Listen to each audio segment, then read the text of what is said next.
Alright, welcome back. Let's finish up these slides and start some new ones. So we were down here talking about bitwise operators. Let's fast forward and talk a little bit about comparisons and what happens when we're comparing things and setting those flags, that NZCV fancy register. Alright, so what goes on there? How does it get set? Alright, we have a few options. The normal one, the way that you're most often going to set the NZCV register flags, is by doing a comparison instruction. That's the normal way, at least in this class, that you're going to want to do something. You want to compare one register with another, or a register with an immediate value, and that, remember, will perform a subtraction on the two things you give. Subtraction, and it's going to set these flags based on the results of the subtraction. Like, was the answer 0? If so, the Z will get set. Alright, the Z flag. So there are other ways, though, to set this register, to set the flags. There are certain instructions, like add and subtract, that you can put an S at the end and have the result also set those flags. Alright? Oh, sorry, I need to change this NZCV to update it for 64-bit ARM assembly. So there is an add S instruction that both adds values into registers and also sets the flags based on the result. And then sub S also does kind of the same thing. Essentially, comparison, the compare instruction, is a sub S. It's a subtraction that sets the flags, but without actually storing the subtraction result. If you actually want the subtraction result, you can use the sub S instead. Okay, so definitely look that up if you're interested. It's a fun idea, and yeah, if you need those values, it's better than having to do a separate comparison. Okay, so yeah, comparison by default though performs a subtraction. Hopefully that makes a little bit of sense. So now let's talk about the flags themselves, probably from the perspective that we're like doing a comparison. What is the Z flag? What is the N flag? Those ones are the easy ones, right? So the Z flag is the 0 flag, and it's set whenever the result of your operation is 0. So let's spice things up and say that we did an add S instruction on like into x2 of x0 and x1. And if it just so happens that x2 holds the number 0 after that, somehow, 64 zeros, lots of zeros there, as many zeros as you can possibly have. If that happens, then the 0 flag will be set to a 1. All right, it'll be true because the result is 0. All right. Also, the negative flag gets set, that's N, when your most significant bit indicates that the result is a negative number, interpreted as a signed number. All right, so the sign bit will be set. And so if x2 holds something that starts with a 1, could hold some other digits as well, doesn't really matter the rest. 64 bits total, right? If that first bit is a 1, that means the result is negative when interpreted as a signed number. And so that'll set the N flag, okay? Next is overflow, that's the V flag. They didn't like to use O for some reason, I guess. The V flag is for signed overflow. Did that operation produce overflow when the numbers are interpreted as signed numbers, so that they could be negative potentially? All right, and so what this means is, hopefully we've heard the word overflow before, but it's when that result that you're trying to compute or potentially store, if it's an add S or a sub S, it's too big to fit in a 64-bit register value, or 32 if you're working on W registers. All right, so it's overflowing that register. We don't have enough bits to represent the answer correctly. All right, and the way that you can check that is when the carry in, you're doing your fancy operation, either an add or a subtraction or something else even, the carry in to your most significant bit ends up not being the same as the carry out of your most significant bit. So let me show that to you in terms of add and subtract. So let's pretend we're adding. We do an add S instruction. So this is, let's pretend we're working on W registers because it's easier for me to type. So here's like the largest 32-bit number that is signed. All right, so it's the largest positive signed int. All right, that's huge. And so there's a 7 there because it looks like this in binary. It's like There's a 0 so that it's still positive, and then there's a bunch of 1s after that, 32 1s. All right, so we're adding all those guys, no zeros anywhere. Whee! And we're adding that to itself. All right, so 0, and then a bunch of 1s. Dot, dot, dot, 1, 1, 1, 1. 32 of them in total. You can imagine this is the same thing's gonna happen if this were a 64-bit number. But the result, the answer for this is, all right, this is 0, carry, and now you got a bunch of 1s that are being carried all over the place, all the way to here, where you carry the 1 again, and then the answer is 1, 1, of course. And then the output is a 1 here. You get this last bit that is a 1, and so you had this carry in. You had to carry into this most significant bit, but there was no carry out. So there, we carried nothing outwards. See that? There was one thing carried in, but there was nothing carried out. So they differ, and that tells you that we overflowed. But you can also see that, like, we added 2 positive numbers. The answer should still be a positive number, but we don't have room to store that, and we made it a negative number because of that sign bit. We didn't have enough room to store it. And so overflow kind of happens when, at least in addition, it's easiest to explain in addition. If you add a positive number to a positive number and you somehow end up with a negative number, that's totally overflow. Or if you add like a negative number to a negative number, and that somehow gives you, that should be a big negative number, right? A really, really small number. Somehow that gives you a positive number. That's because overflow happened. So either of those cases are what it means for overflow and addition. And you can imagine probably similar ideas for subtraction. But that's kind of how that works. That's overflow. And so that's helpful because this flag is used when you're checking for less than or greater than, stuff like that. All right. And then finally, if we consider our numbers to be unsigned, there's also a carry flag. C is the carry flag, and it is for unsigned overflow. And that's just when you carry out of your most significant bit. Because if you didn't have room, then it's saying that you didn't have room to store the final answer still, even though it's unsigned. So for example, the largest 32-bit number, so this is like the largest value you could put in a W register. FFF, 4 bytes of all ones, right? And then if you add 1 to that, base 16 land, what happens? You only have 32 bits to store it if we're in a W register. Well, this carries. F plus 1 is 16, so 1, 0. F plus 1 is 16, 1, 0, 1, 0. I think you get the idea. There's a bunch of zeros here. And then we carry in one more time. And again, the answer is 1, 0, so we have to carry out a 1. And we do not have room. Like, this is our 32-bit answer right here. We don't have room for this 1 that needs to kind of go right there. All right, so that's unsigned overflow. And so if only we had an extra like byte to hold values, but we don't. And so it looks like the answer is 0, but it really was supposed to be an even bigger number. So that's unsigned overflow. That's the carry bit that's going to get set there.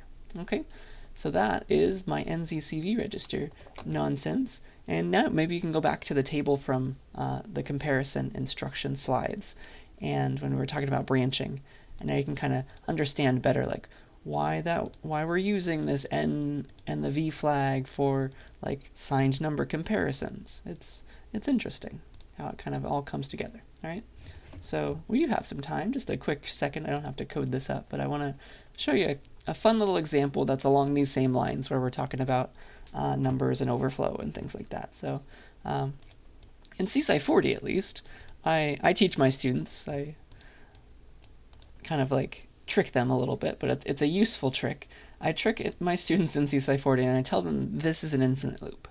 But really, we know better now. This is not an infinite loop. Can you see it? Right? Because an int in C++ is signed, first of all. It's a signed number.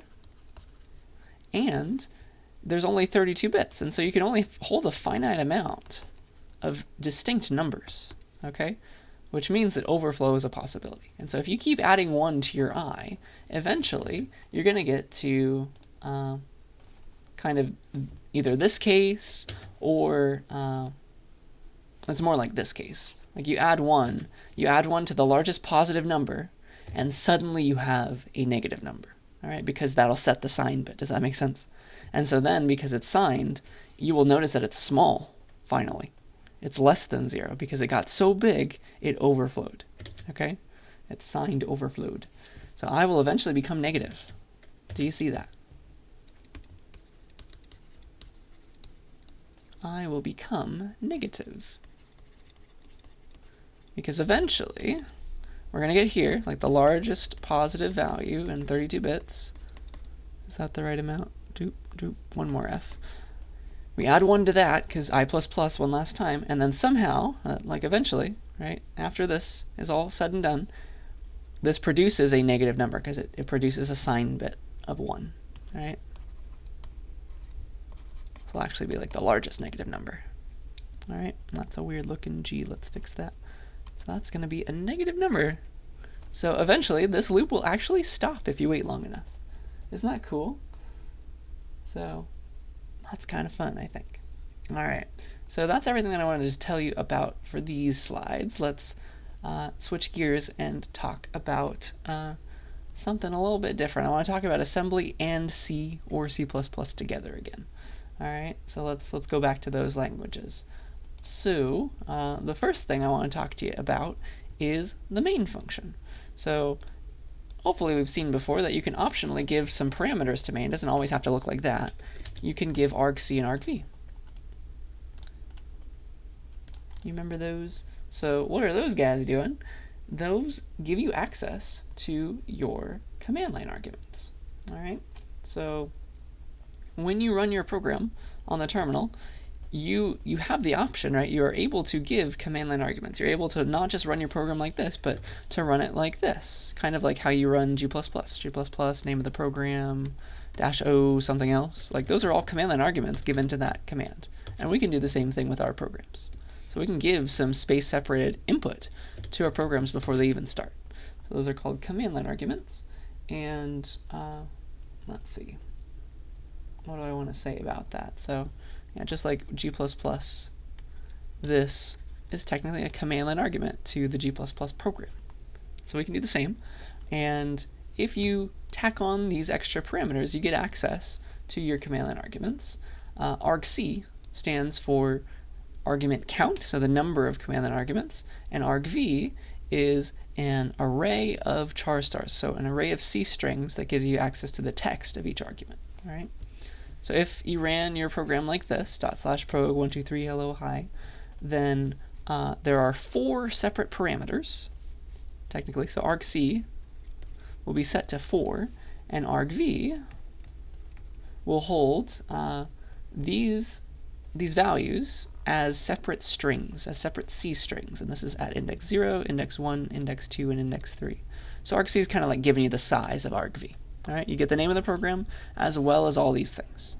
And they're all C strings right now. So if you wanted to use 123 as a number, you'll have to convert it to an actual int. Okay? So yeah, you get access to these guys by using these extra main parameters.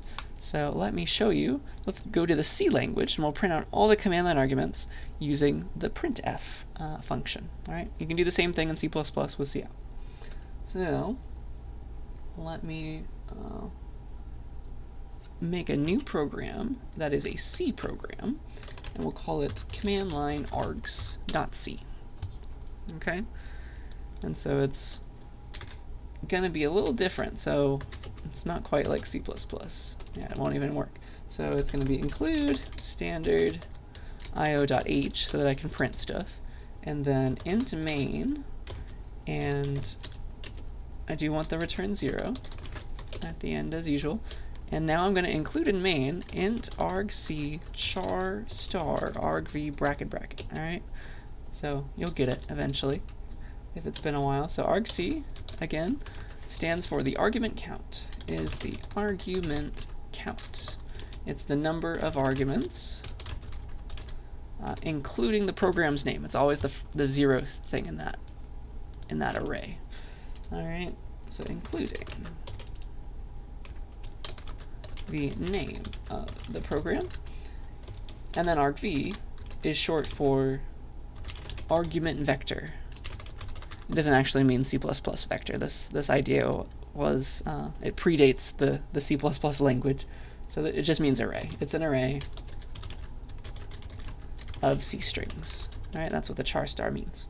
So we can print all those. We can go through them all if you want. So let's print out using printf. Use those format strings again. Let's print the value of argc, right? So we'll say argc looks like, there we go.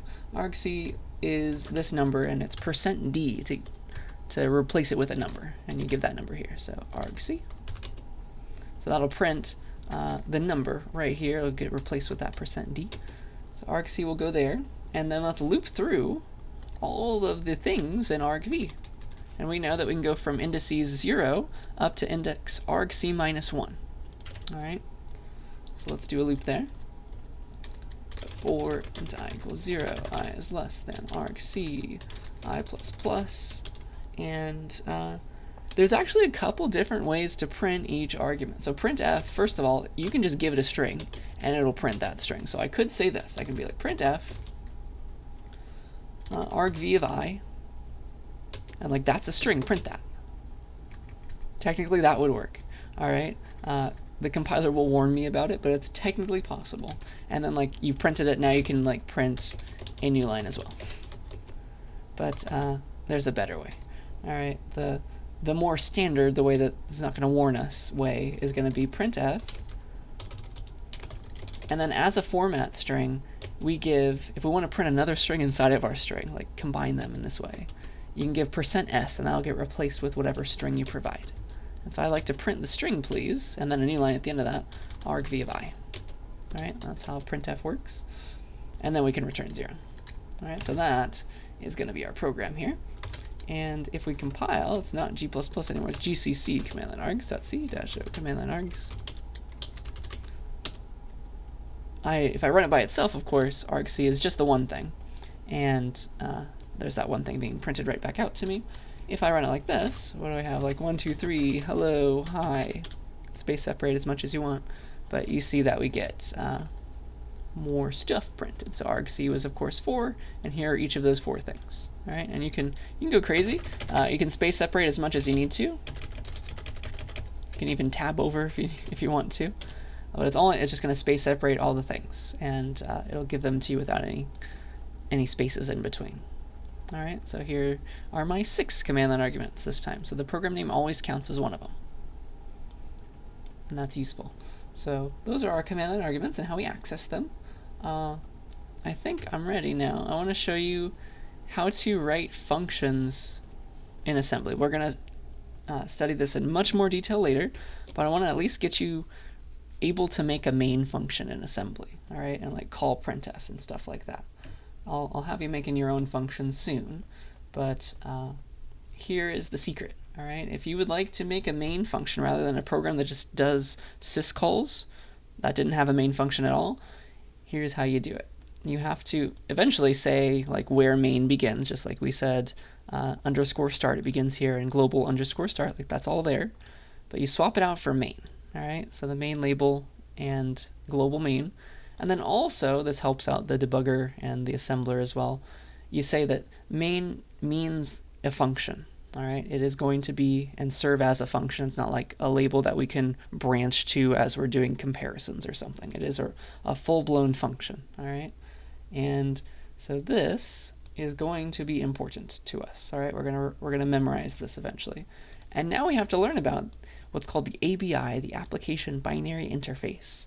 This is the agreement that assembly programmers on ARM, 64-bit ARM assembly programmers have made with Linux, all right, and other operating systems too. So we got to learn about this agreement now. The ABI is short for Application Binary Interface, and it's a set of rules that everybody agrees on, all right? So that when we write assembly code, it'll interface correctly with any C or C++ functions that we go and call, and vice versa, all right? If we follow these rules, everything is going to work together properly, all right? It's like the agreements that we make in real life. It's like we all agree in the US to drive on the right side, we'll stop at all the stop signs, stuff like that. Same thing's kind of going on inside of our binary programs. So this is kind of cool to think about. So here are the important pieces of the ABI that we will come back to later, but it's a good time now to start committing this to memory. The place that you're going to return to, even from main, the place that you're going to return to is an address, and it's placed in a register called LR. All right, so I briefly mentioned LR as we were talking about all the different registers, but this is called your link register. That's what it's short for. It's a special register. And the value, if you return something from your function, the value that you return, it goes in x0 before you go to this place that's in your link register. Again, I will tell you a lot about this later. All right, but this is just the start of it. If you want to call a function, you put your first 8 arguments in x0 through x7 before you make the call. And if you have more than 8 arguments, I'll tell you where to store those later. And then also, so like these are allowed to be clobbered by anybody, by you who's calling a function. These are just like your scratch registers essentially. So that's going to be important as we're making function calls now, because everybody else, like maybe a function that you call calls another function, and so it's going to mess with these guys. So if you need a value to stick around for a while, you put it in x19 through x28. All right, those are our special what are called saved registers. If we ever touch these guys, x19 through x28, we need to make sure that we like go back to how it was before. We need to restore those values before we return. We need to save and restore all the values in these registers if we ever use them, because that's one of the rules of the ABI. It's guaranteed that when you call a function, the x19 through x28 values that were set before the function call are the same as they were after you get the function returned back to you. Okay, so that I know is a lot of words, but that's kind of how things are working. Okay, so yeah, that's the secret, and the whole goal is like we can write a C function, we can write a C++ function, we can write an assembly function, and they can all play nicely together. Okay, that's how that's gonna work. All right, and so yeah, let's talk a little bit about that. Let's make a function that returns in assembly. We're going to write a main function that returns the value of argc, all right, as the return value, because I haven't shown you how to call a function yet. And so because we're going to write a main function, that's C stuff. That is not like assembly stuff. That's not underscore start stuff. So we're going to compile with GCC even though we have an assembly file. All right, that's how main works. It's going to link with the C standard library at that point. Okay, so I think we're ready. Let's do it.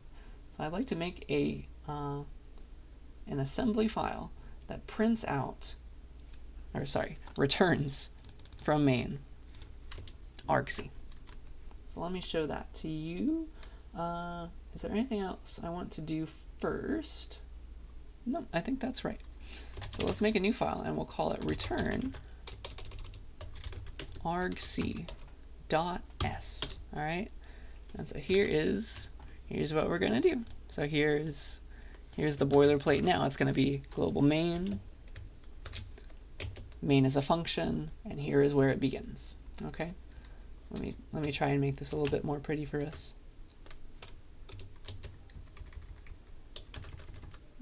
So that's all the new stuff.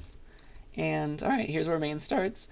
And so main is a function. It's being called for us by the C standard library. There really is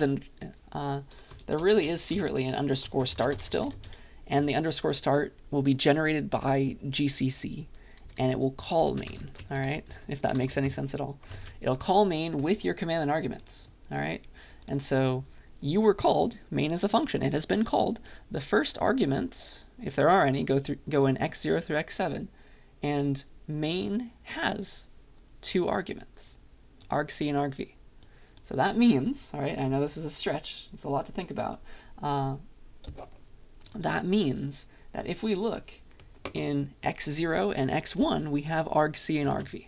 All right, so it's argc. It's an int, and so it's really in W0. It was placed there as this function was called, right? Because it's an int, and ints are 32 bits, and then argv is in x1, all right? That's just the order of the arguments. That's the registers they go in when something gets called, going in X1, because it's a pointer, right? It's a pointer to the start of that big long array of C strings. And every pointer in 64-bit land on a 64-bit architecture is 64 bits wide. Okay, so argc is in W0, argv is in X1, and all we want to do is return from main. All right, and I'll show how to do that in a second. All we want to do is return from main, and our return value, the value we want to return from main, is going to go in X0, or it's really W0, because, again, it's an int. All right? So all we have to do is place the value we want to return into W0. Place what we want to return in W0. And honestly, what we want to return is argc, which is already in W0. That's good for us. Argc is already in W0, but if you just want to like spell it out to remember what's happening, like you can move W0 into W0, I guess. Does nothing, but that reminds us what's going on here. And then we want to return back essentially to underscore start, because really this is kind of what happened. This is kind of the stack diagram. So there is an underscore start still, even though we have a main function and we're not specifying it explicitly. There is an underscore start still that will call your main function with the proper values for argc and argv. So the function has been called by the time we get to our code now. And then our job is to return back our command line argument count or whatever we want to return. We give that back to underscore start, and it takes care of doing the exit syscall. The exit syscall happens in underscore start because that's how all programs end.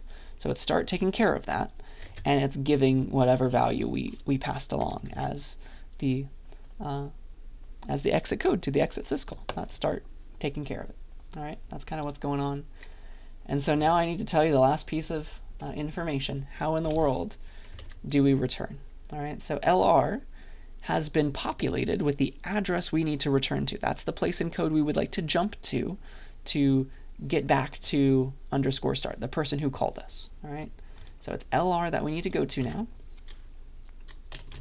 And there is a instruction that will take care of that, take care of jumping to whatever is in LR. So when underscore start called main, it placed the address to return to in LR. All right, and so to return, we just need to jump there. All right, that's how that works. And so there is an assembly instruction that jumps. It's kind of like a branch. It's like branch to LR, if you could do that. There's an instruction that does that for us. It's called ret. All right, it jumps and starts executing the code at the address in LR. So that's the ret instruction, short for return, of course. It returns to whoever called you because it is just that's the ABI doing the job of putting the return address in LR, and we're jumping there. All right. So it's a 2-instruction body for our main function, but it took a lot of explaining. All right. And so to run this now, it's going to be GCC because we need to link with the C standard library. All right, and it needs to make sure to call us. And so it's not AS and LD anymore. That's not good enough. So GCC will take care of that. So give the assembly file to GCC, and we'll call it return argc. Boop. Return argc, and it's always going to be non-zero because the name of the program counts. Argc is always going to be at least 1. So like now it's 1. If I run it again with hi mom, now it's going to be 3, right? Because there's 3 things. And we see that we're correctly returning that value from main, which is going to set the exit code properly, just like if it were a C language file or a C++ language file. That's a lot of new information, I know, but that's the start of it all. All right, that's functions essentially. That's making main functions. So I think the best thing for us to do right now is I'd like you to try to parse a program in C. So I'm going to make a hello world program in C using printf, and I'm going to have it be automatically translated to assembly. All right. And I want you to just look at that, stare at it for a while, because all of this is there and more, and that will give us some new things to talk about, because that we need to learn how to call functions now, other functions within our main function. All right, so hello.c, let's see what the compiler does for us. So include standard io.h and int main. I don't need access to the command line argument, so I'll just keep it like this, and I will printf hello world exclamation point new line. All right, and so let's do gcc-s on hello.c, and that will produce hello.s. That is the compiler generated assembly. And so here's the original file, and let's look at the hello.s file. It is a little bit ugly, all right? It's also a little bit long. So there's a lot going on here, but you can see the main function and more. So let me try to zoom out and maybe put this all on one page for us. So that's line 22. Okay, so I can show you the whole thing. This is the original C file converted to assembly. I'd like you to just stare at it for a little bit and think about, you can do this on a piece of paper if you like, but try to think about two things that you see that you understand, maybe the main function, some things that I've shown you already, and two things that you don't understand, all right? All right, see if you can figure that out, because that'll help us in a second, all right? And then I'll point some new things out to us. So one thing I haven't shown you how to do is like call functions. Because this is happening, right? Printf is being called.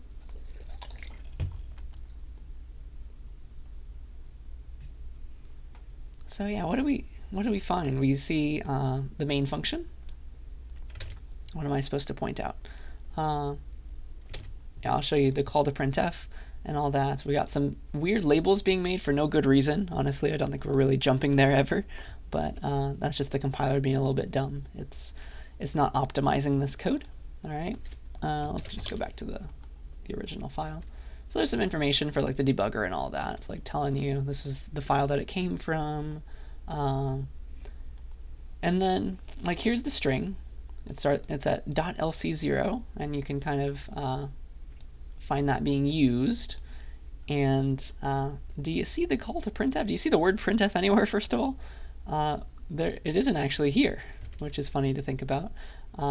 The call to printf is really getting translated secretly into a function call called puts. This BL, this line is calling a function. All right, so BL is the line that calls a function, and here's the name of the function we're calling. Puts, or puts, it prints a string out and then adds a new line at the end. So it's actually saving us a little bit of space because it's storing the string without the new line. We did have the new line in the original file. Or was it? See, it got rid of that. So we save a byte technically, and then we're calling puts to print the string and then a new line. So that's kind of interesting. So it got translated for us by the compiler. Weird. And then we're setting up, that when we're calling stuff, the address, the first argument is going to go in x0, so you can kind of see that it's placing in x0 something to do with this string. It's finding in the address of that string in a weird way, okay? And then it's calling puts because that was the one argument. Interesting, huh? All right. So that's something I want to show you. And then there's also a bunch of stuff going on the stack, all right? So this stuff, SP, is short for a stack pointer, and that's going to be very, very important to us, all right? And there's this is a very fancy command that takes SP and pushes two registers at once to the stack, and then also subtracts from the stack to make the stack grow as it's doing that. It's very weird, all right? But yeah, there's that. That's pushing to the stack, and this is kind of like restoring the stack. It's putting things back in those registers from where they were on the stack. So we'll talk about that later. I won't use these fancy instructions, but you can look them up. It stores and loads two things at a time: store a pair and load a pair. All right. So there's that. And then we have to return, of course, back to whatever was in LR. So that is, I think, all that I want to show you for this. It's a lot of weird stuff, but we learned things as we looked at it. Most importantly, we learned how to call a function. It's the BL assembly instruction. Okay. So let's do that ourselves now. All right, we're ready. I've shown you enough. Again, I'll explain this in more detail in future lectures, but I want to at least get us started. All right, so let me show you this. So let's make our own hello world and assembly file using a main function, and we'll actually use printf. We'll do bl printf. We're going to have to store a string. I guess .string works for them. There's another one that I want to show you too. But yeah, bl printf calls a function after you set up the argument. So it's short for branch to label, because printf is technically a label, right? It's a function there though. But like everything else, just like main, it is secretly a label too. Everything is. And then I'll show you how to make C strings. We'll talk about ASCII codes, and we're going to have to talk about the stack as well. So I think we're ready. So let's do it. Let's make our own hello world in C++, or in assembly. That would have worked as if we did it in C++ or C. So let's quit out of that. I'll make a new file, myhello.s. So I already use hello.s. So let's steal that boilerplate stuff, all these guys. So we need these things in our hello file. And then, all right, let's figure this out together. So what do I want my main function to do? Eventually I want it to return, right? I'll have to add that for sure. But I want to print something first. All right, so let's get the printing out of the way maybe. So here's my data section. Here's my data section. I need the string. I'll make a label called hello string, and we need to give C strings to C library functions, and one way to make a C string is not ASCII, like we were doing before, not .ASCII, because that just makes a string without any extra things at the end. If you say .ASCIIs, ASCII with a Z instead of the last I, that stands for like null terminate with a 0. All right, so that's going to do what we want and make a C string. All right, so we can do that, and it will add in that null terminator for us. Hello world, exclamation point, new line, just that Z makes a C string for us. And so now I can pass this string to a library function in the C language, in the C library, and it will do exactly what we want. So that's great. And then to call printf, what we got to do, right, here's the ABI, we need to put any of our arguments in x0 through x7, and then we'll do the BL to make the call happen after we've set that up. All right, so we need to put the address of the C string to print in x0.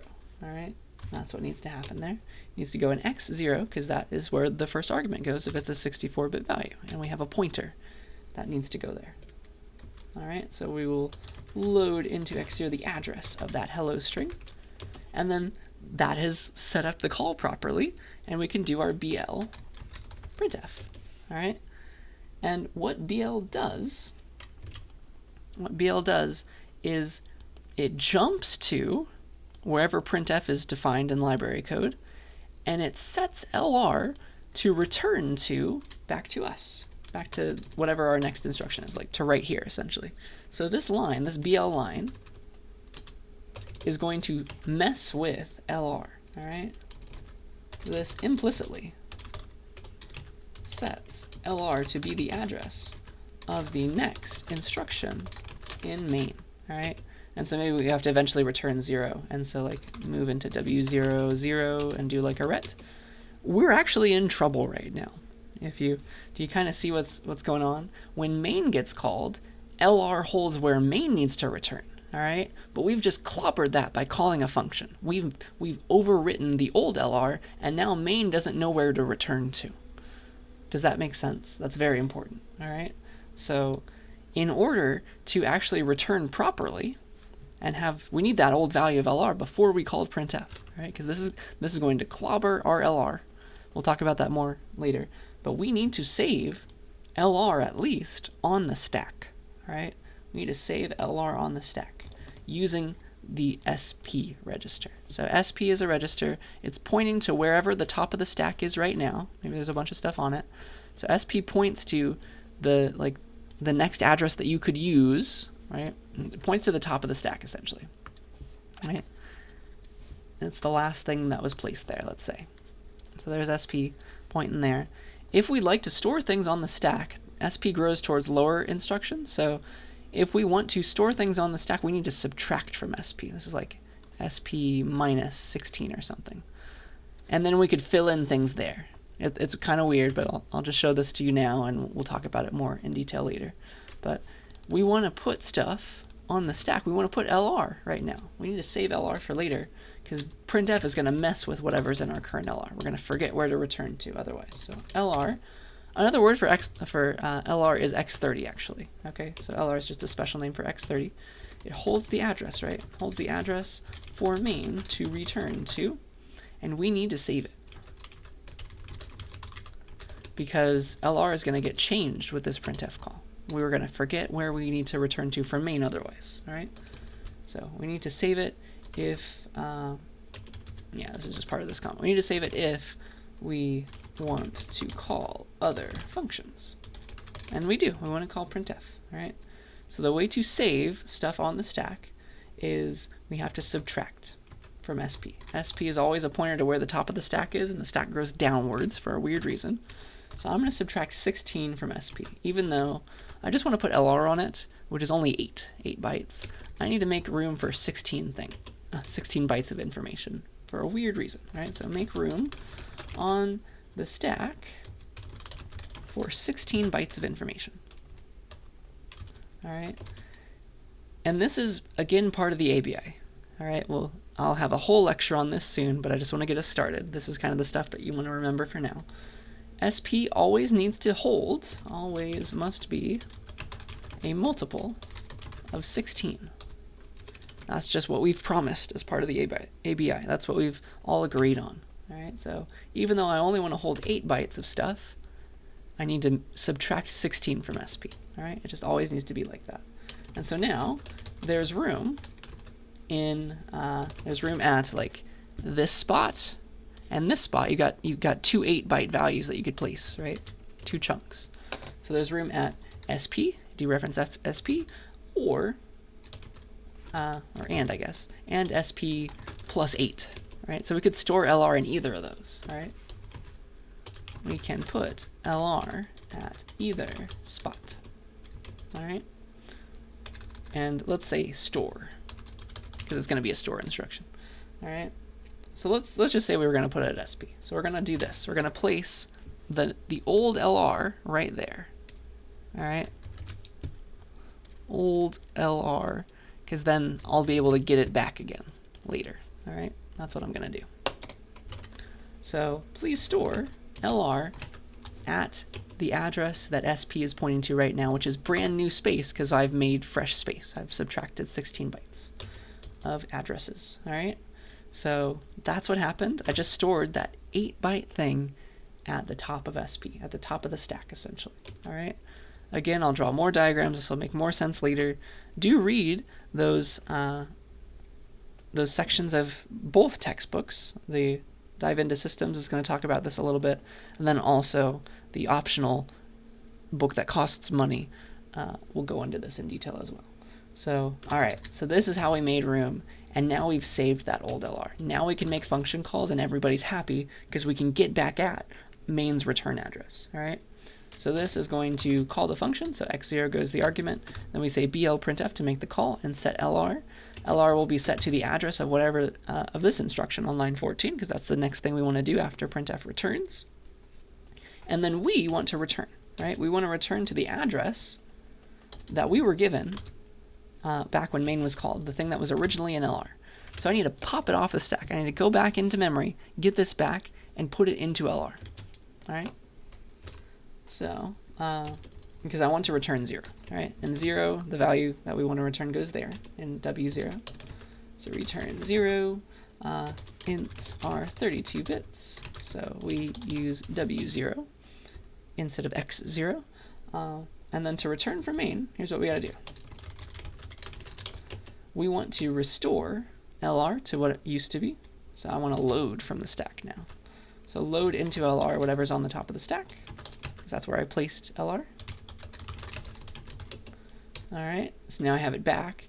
And now I also want to restore the stack, because the the start function, maybe it used the stack a little bit. If I keep the stack like this, SP pointing here is like now SP is here because I subtracted from it. New SP. I want to like make it back to how it was and make the stack look as it did to the person who called me. So I subbed, I want to add now. All right, so let's add the stack to restore SP to point to the stack as it looked like when the function was originally called. All right, that's how it looked like to the caller. Reset the stack. Again, I'll talk about this more later, and your textbook will too. And then finally, after we've restored everything, the stack looks normal, LR is what it needs to be to return properly. Now we're gonna jump, right? Jump to the address stored in LR with the ret instruction. And that, my friends, is our first file that uses the C library and a main function and calls another function. Isn't it beautiful? There's a lot going on, I know, but that's the secret. There's the full program. Let's compile and run it. So I'm going to do GCC my hello -o my hello, and in theory, if we didn't get any errors, and I don't think we did, / my hello, prints hello world, yay, as many times as we want to run it. We did it. So I know that was very involved, but that's the start of it all. Now we know how to make main functions. We can keep coming back here, commit these ideas to memory, like LR needs to be saved if you ever want to call a function, and you better restore it. The stack is the right place to save it. I guess technically you can make space in the data section, but that's usually not how it's done. Okay? So yeah, yell at me if you have questions about that. It's something you got to practice and study for sure. But now we can have fun. We can have more fun now that we can actually print things easily with the printf call. All right, we can pretend we're in C almost. So next, I want to talk about how large things look in memory, how arrays look, and how structs look as well. So we can actually figure this out ourselves with GDB, because we can look at memory after compiling like a C program. So let's do that. All right, let's make a program that has like an array with 3 elements and a struct with 3 integer fields. All right, which have a lot in common, right? Arrays and structs.c, let's say. Can I steal a main function? Beautiful. That's what I like to see. So here's that. I guess I don't need all this. Oops. And a main function. We'll still return 0. There we go. And let's make an array of ints, let's say, 789. And we'll make a struct as well in C. So struct, we'll just call it blah. It's got 3 ints in it, x, y, and z. So I've got an array with 3 ints, and I've got a structure definition with 3 ints inside. And let's make an object of that struct type. In C, you can't just say blobby. You have to say struct blobby. It's a little weird like that. That's the only difference. And I want to set each piece of it. b.x equals 7, b.y equals 8. There's a reason I'm having it very similar to the array, right? And b.z equals 9. Technically, you could set this all together. You could be like equals 789, just like you could in C++. But I'll just spell it out to us. Why not? All right, so let's compile that with GCC-G so that we can look at it, and it will be like understandable in GDB. And yeah, it's not printing anything, so we kind of have to run it in GDB. So GDB arrays and structs. Let's set a breakpoint on the line after both of these things have been made in memory. So line 17 after they've both been populated with everything we want. So line 17. So I've got a breakpoint there. Let's run the program. And so now I've got the array made in memory, and I've got the struct blah b made in memory with all the fields set. Let's look at those things. All right. So 2 very similar ideas. It's both 7, 8, 9. One has indices, the array. One has names for each field. Let's look at the array in memory with this style of syntax. Let's be like, all right, let's examine. Let's be like, let's just do 10. We don't have to do 12. 10, well, I guess we do need to do, if we're going to do it by bytes. This is 4, 8, 12 bytes total. So I want to look at each individual byte. It looks like this, 12 bytes, and I want to display it in hexadecimal, so x again. So if I give the starting address of the array, it'll go and look at the first 12 bytes, which is going to hold the 789. All right. So here they all are, stored in little endian format. That's why I want to do that. Now I'm remembering. So, okay. So here's the 7.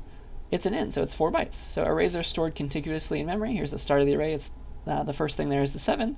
Then the 8, stored in little endian. And then the 9. Okay, so there's the array.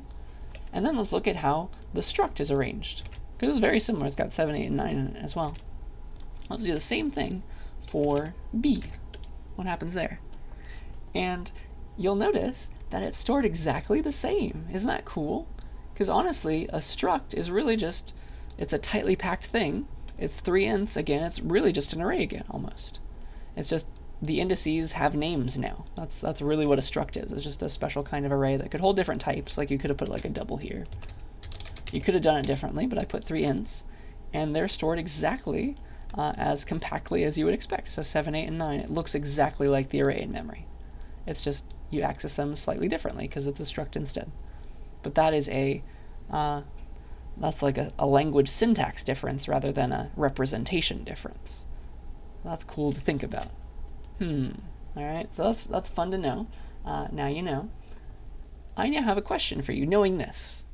With this newfound knowledge, I have a question for you. All right, let's say I do make a struct. I call it bloggin, and it holds a double and an int this time. All right, and let's say I make an object of that blah type. All right, and if, all right, there's a lot of ifs now. Let's pretend that this blah B, it starts its life at address 12. So here I make my B object. It lives in memory. It starts at address 12. Boop. What is the address of b.y? All right. So if I go back to this example, x starts right there. Y starts over here, right after x. Think about the size of things. All right. Think about the size of things, and then assuming the first address is 12, that's the starting address of everything. What's the address of the .y, of the y element of this b object? All right. Let's think about this together.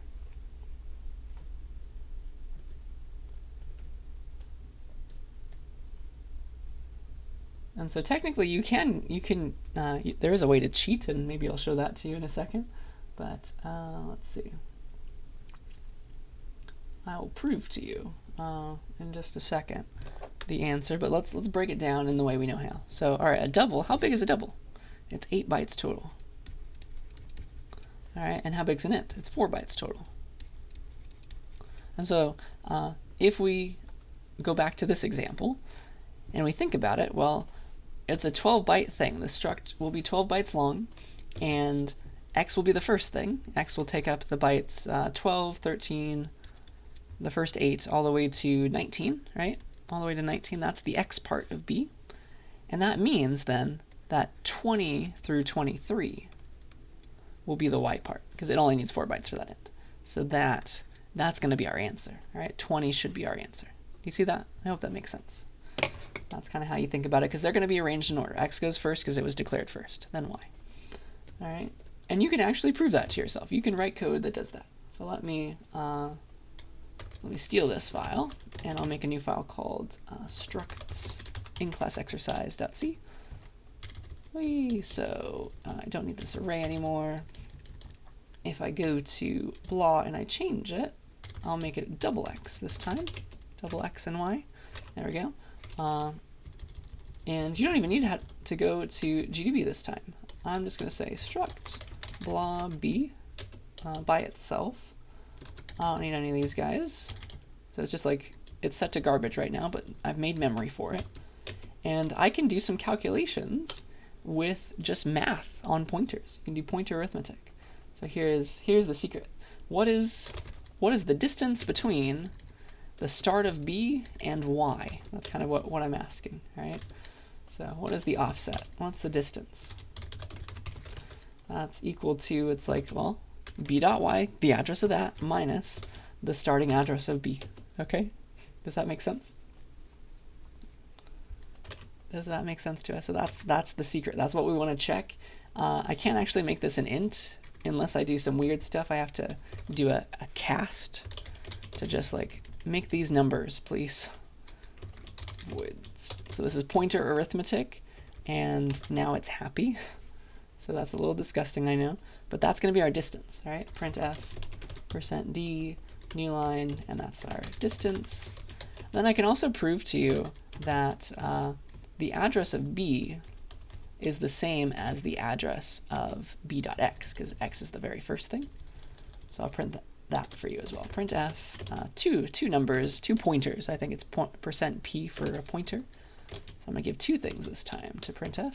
I'm going to give the address of b and the address of b.x. I think I did it right. Cool. So let's look at these now. Let's look at the output. So that's helpful. You can use C to do this for you.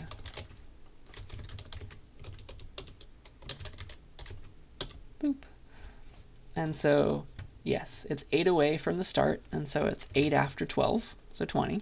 And then also the address of b, the starting address of b, is the same as the address of the x inside of it, because it's the first thing. So it looks exactly like this in memory. All right? I hope that makes sense. Please yell at me if it does not, and I'll do my best to help. I think, yeah, I want to do one last thing for the day. I want to talk about syscalls. All right, some more. Let's do some fancy syscalls. All right, because you can, of course, mix syscalls. You can still call system calls within your main function. Now that you know how to write those, let me show you how to do cool things. All right, so let's go back to our list of syscalls, this big, long table, and let's do more than just read and write and exit and stuff. So, oops, I don't want that. Let's sort by ARM64, and I would like to do a fun syscall called PID. It's going to print our current process ID. All right, so if you look on, let's do it on Windows first. So everything I'm running, everything I'm running first of all on my computer is called a process, and my computer's in Spanish right now, so you can kind of understand it. And every process has like a number associated with it, like this one. It has a number associated with it. I don't actually know how to find that information in Windows because I know more about Linux. Maybe it's here. Okay, yeah, so here's PID. PID stands for process ID.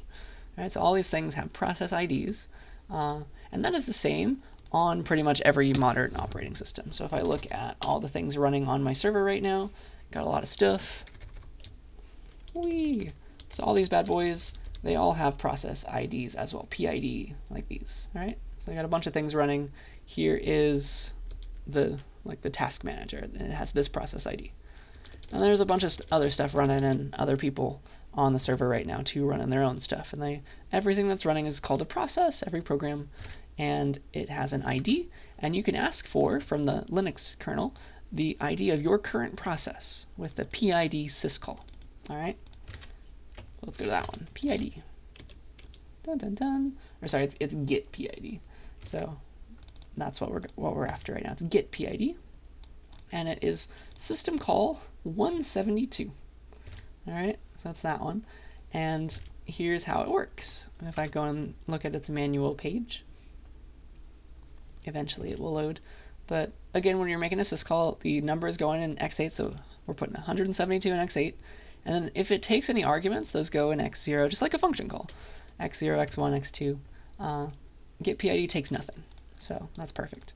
Get PID takes nothing, and it returns back a PID T, which is just a big number. All right, it's a 32-bit number.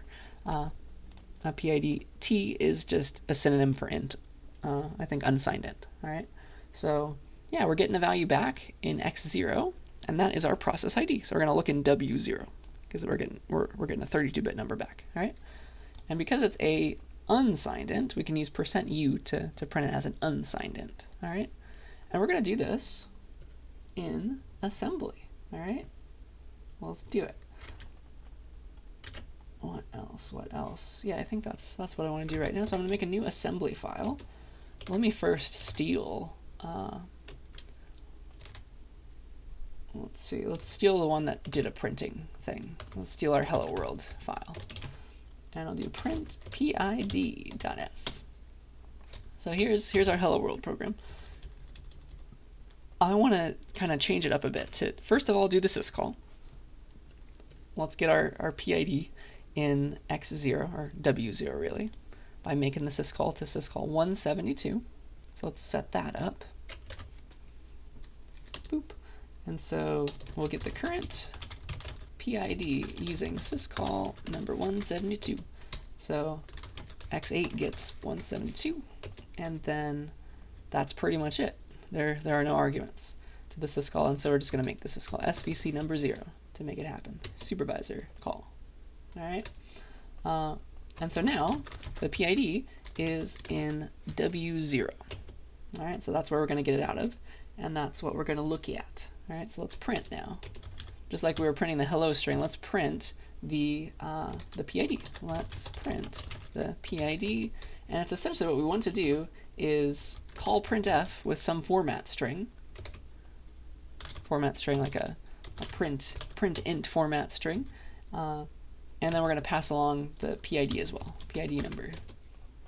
And so let me show that to you, how we will do that. Okay, so let's get rid of all these actually for now. So instead of hello string, I want to print an int, and so I'll just call it print int. Print int. And it will be the format string that we need to print an int in a new line. And we'll do it as an unsigned int. %u, and then new line. Cool. And then, now I kind of want to make this call, okay? And, all right, we have to go back to our ABI, right? So I want to make a call to printf, so I'm going to call it with BL. The arguments that I want go in X0 through X7, if they're the first 8 at least. And so the first argument is the address of this format string. So I'll place that into X0. And then the PID itself needs to go in X1, but because it's just an int, it can go in W1. Okay? That's where I want to put it. All right, so, all right, let's make that happen. So let's do, first of all, I can't do it in this order because right now W0 holds the PID. The first argument needs to go in X0, which is going to clobber the PID right now. I can't do it like this. I can't be like load X0 print int, because that's its address. Because that, I just lost the PID. So before that, I need to put in W1, right, the PID, before I get rid of it. Because X0 is W0, right? It's the same register. So let's move first into W1, whatever was in W0. And then, now I can put in X0, I can clobber away what was in W0. It's okay now. I've saved it in W1. And those are my 2 arguments. And now I can make the call to printf, BL printf.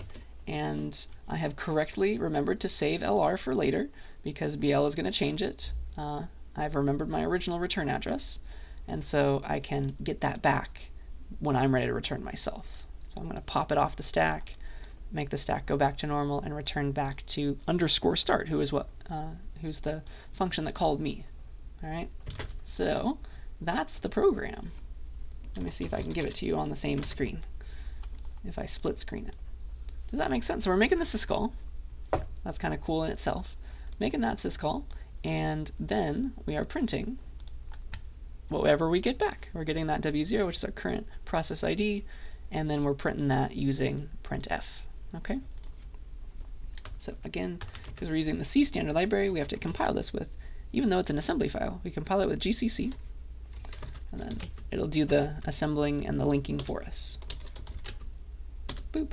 And apparently, when I ran that program, this was the PID that it got. And this will, it increments over time as you run more things. So look at it getting bigger. It's getting a new process ID assigned to it every time I run the program. Cool, we did it. So that's one fun syscall. Let me next show you a more involved syscall, a fancier one. All right. So there's a really cool syscall called sysinfo. All right. Sysinfo. It's syscall number 179, so it's not too far away from the other one, but it's a little bit cooler. This one, sysinfo. All right. I encourage you to look into all of these. They do cool things. Anything cool you ever want to do turns into a syscall sooner or later. All right. So sysinfo stands for system information. All right. So when we make the sysinfo syscall, it will give us back a bunch of information about our current computer that we're running on. All right. So what it does is when you call it, it takes an address. It takes an address of a struct sysinfo because its job is it's going to fill in that struct. So what you do is you make empty space in memory to hold whatever a sysinfo is, how many bytes it is, and then you'll feed that address to the sysinfo syscall and it will fill in the struct. All right, and here is what the struct looks like. All right, it looks like this. It's got a bunch of information about how long the computer has been running. That's the first thing. Uptime has information about the RAM on the computer, the total RAM, the free RAM, and like the number of current processes on the machine that are running right now. There's a lot of cool stuff going on. All right, so that's the sysinfo struct. And let's see here. Let's make it happen. Let's make the syscall happen. So in order to call this syscall, I need to make blank space in memory for the size of a sysinfo struct. That's the very first thing, because it's going to be filled in. I need to make memory in like the data section so that it can be filled in, and then I can go into the struct at the places I care about. All right, so that's the first thing we need to do. So let me make just a scratch C file to figure out like how big is a sysinfo struct? How much space do I need to make in my data section when I do this in assembly? All right, so let me show that to you, how I think about this. So I'll make a new file called sysinfo.c. Let's get like a blank C file here going. And sysinfo, sysinfo lives in this header file. It's a Linux specific header file. It's include sys/sysinfo.h, and that gives us access to the struct sysinfo type. Okay, so now I can ask about these things. I can make a struct sysinfo and see how big it is. All right, so let me just make a blank one, struct sysinfo test. Yeah, and I can print out how big that was. C will tell me how big something is with there's an operator called size of. That will give me back how many bytes a thing is in C or C++. So I can printf. It's going to give me back not an int, but like a 64-bit value.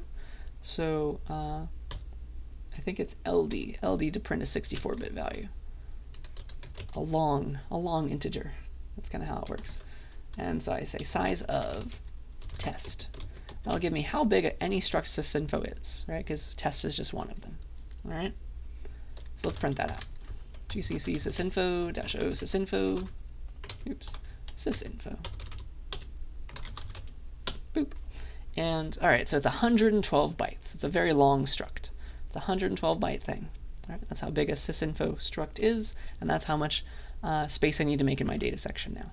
All right. So there's that, and let's also, let's say that this is what we want to do. We want to use the sysinfo that we get back, and we're going to extract the uptime, the total RAM, and the free RAM.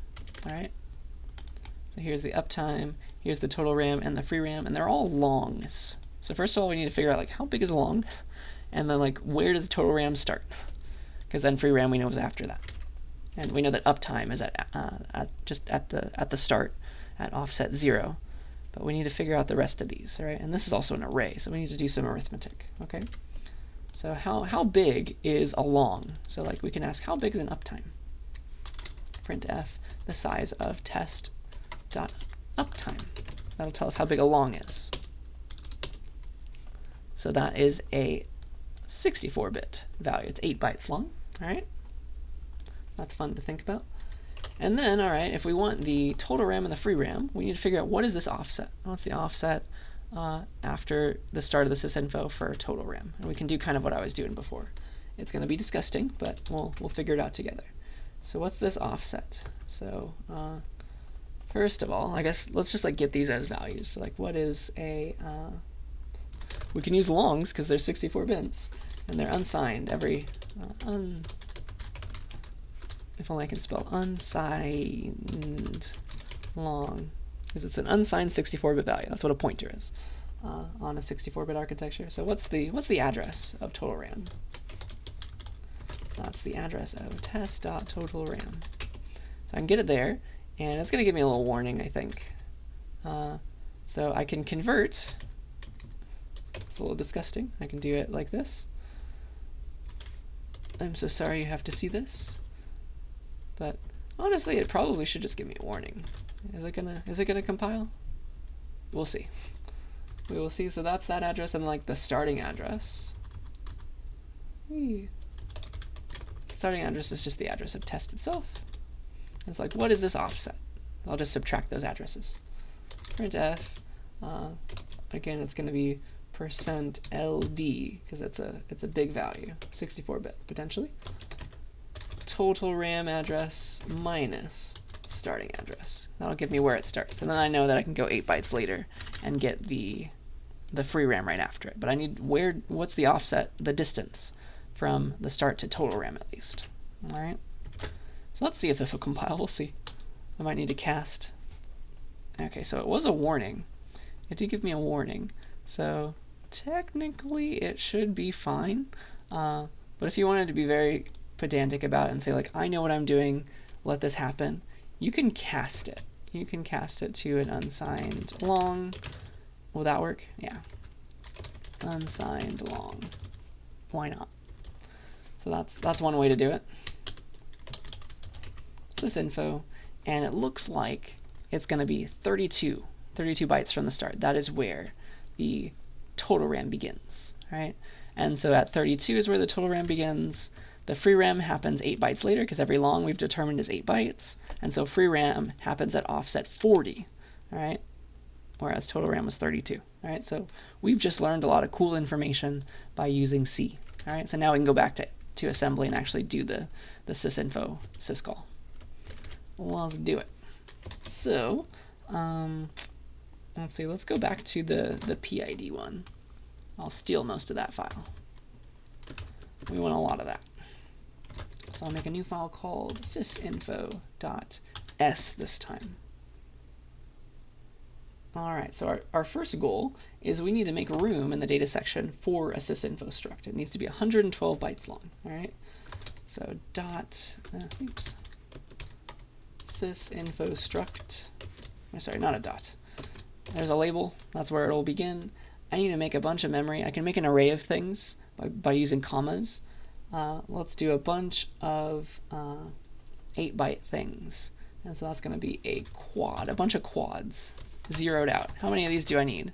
If they're 8 bytes each, and I need 112 bytes total, 112 divided by 8 is 14. I apparently need 14 of these zeros. That'll be 14 separate 8-byte values. 1, 2, 3, 4, 5, 6, 7, 8, 9, 10, 11, 12, 13, 14. I think that was enough, hopefully. 1, 2, 3, 4, 5, 6, 7, 8, 9, 10, and there's 4 left. Cool. That's enough space now, and now we can make the sysinfo syscall. So here we were doing the old one. Let's do the sysinfo one this time. So it's not 172 anymore, it's 179. That's the sysinfo syscall. And then we need to, it actually takes an argument, right?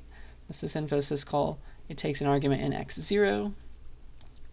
We need the address of that, of space for that struct, which is the thing we made in our data section. So we need to give the address of the sysinfo struct in x0, and it will fill it for us.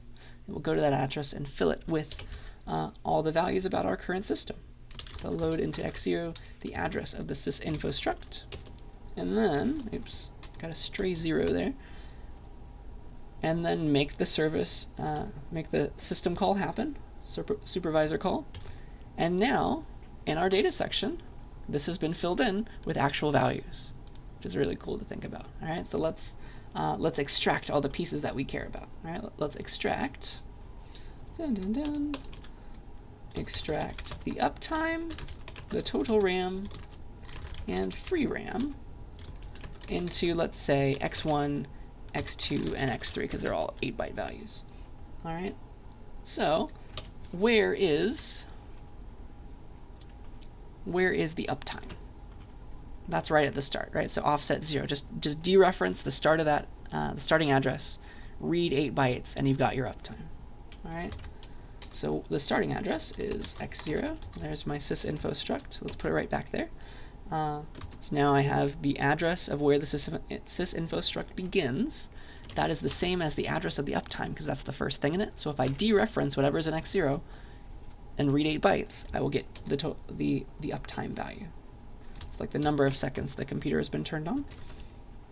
So there's my uptime. And now I can do the same for my total RAM and free RAM. So I've just learned that total RAM starts at 32, offset 32. And then free RAM is 8 bytes after that, so offset 40. All right.